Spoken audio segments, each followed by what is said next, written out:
তাই এই পৃথিবীতে আইসা আমি সিঙ্গার মানিকগঞ্জ যাই আমার দয়াল বাবা আব্দুল রশিদ সরকারের কাছে যাইয়া আমার মধ্যে 6টা রিপু আছে, তোমার মধ্যে 6টা রিপু আছে, আমার মধ্যে 5টা নফস আছে, তোমার মধ্যে 5টা নফস আছে।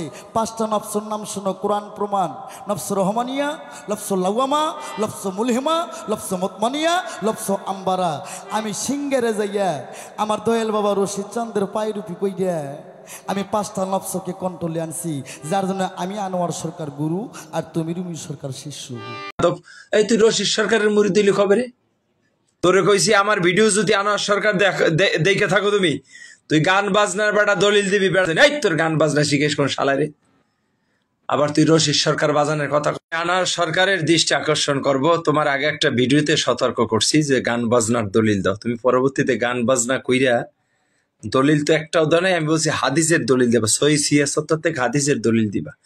তুমি কি আবল তাবল ইসলাম বিরোধীতে কথা বলো গানে আর জারি দাও, এই বেটা আর কি হালাল ফেসবুক চালায় উমুক আর কি। আমাদের অনেক অনেক শিল্পীরই তুমি কুটক্ত করে কথাবার্তা বলছো, সরাইয়া কানপট্টি একবারে ফাড়াই দম থাকার জন্য। এই বেটা সিলে মার্কেট পাওয়া যায় বেটা, তোরে কইছি আমার ভিডিও যদি আনোয়ার সরকার দেখে থাকো তুমি, তুই গান বাজনার বেটা দলিল দিবি বেটা বেয়া থাকার জন্য, এই তোর গান বাজনা শিখেস কোন শালারে?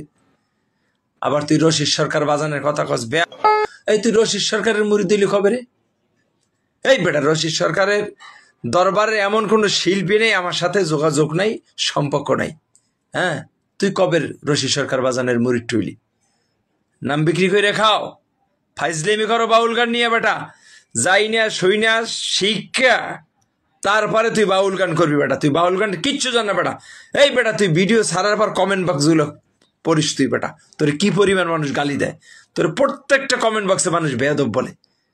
ভালো করে গান গা, ভালো করে শেখ, নালে জান বেটা ভালো শিল্পী দিয়ে নতুন করে একজন ওস্তাদ দইরা বাউল শিল্পী তার দায়িত্বে যাই না শুনে তারপর বাউল গান কর। চিল্লাস খালি এই হই বেটা ফাজিল।